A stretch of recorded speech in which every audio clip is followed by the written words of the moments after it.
Bonjour à tous, Dajiahao. Un proverbe chinois à la fois poétique et philosophique, qui nous vient d'un poète chinois qui s'appelle Su Dongpo, qui a vécu durant la dynastie des Song. Alors, le poème, enfin, c'est issu d'un poème, et en fait, c'est la fin de ce poème, et donc c'est devenu un proverbe, et qui est en deux parties, et la deuxième partie est facultative.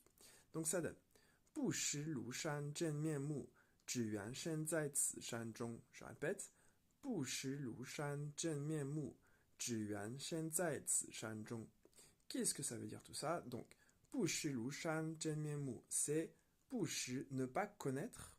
Lushan, c'est la montagne de Lushan, elle est située dans la province du Jiangxi, et on va dire qu'elle est réputée pour sa beauté et la complexité de ses formes.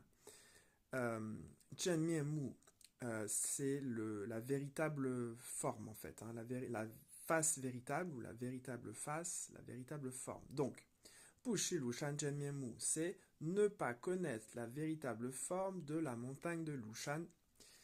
Et ensuite, on a l'explication finalement. 只缘身在此山中. 只缘, c'est l'équivalent de 因为, hein, dans le chinois moderne, c'est parce que.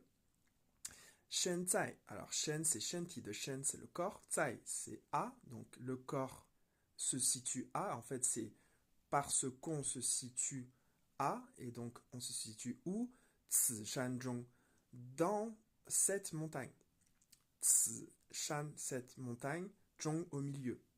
Donc, la deuxième partie de la phrase du proverbe, c'est donc parce qu'on se situe dans la montagne. Donc, si on reprend tout, c'est ne pas connaître la véritable forme de la montagne Lushan parce qu'on y est en fait, hein, parce qu'on est au milieu de cette montagne.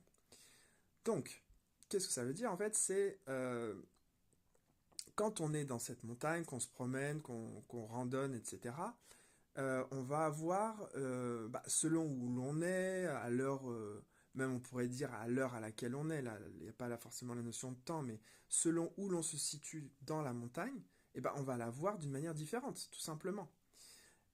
Et donc, c'est une manière très, très intelligente et très intéressante de refléter une réalité, à savoir que, d'une manière générale, en fait, quand on se situe par rapport à une situation dans la vie, tout simplement, et ben, chacun, et selon son point de vue, selon son rôle, son prisme, il a une vision différente. Et c'est difficile d'avoir une vision globale de la réalité et de la situation.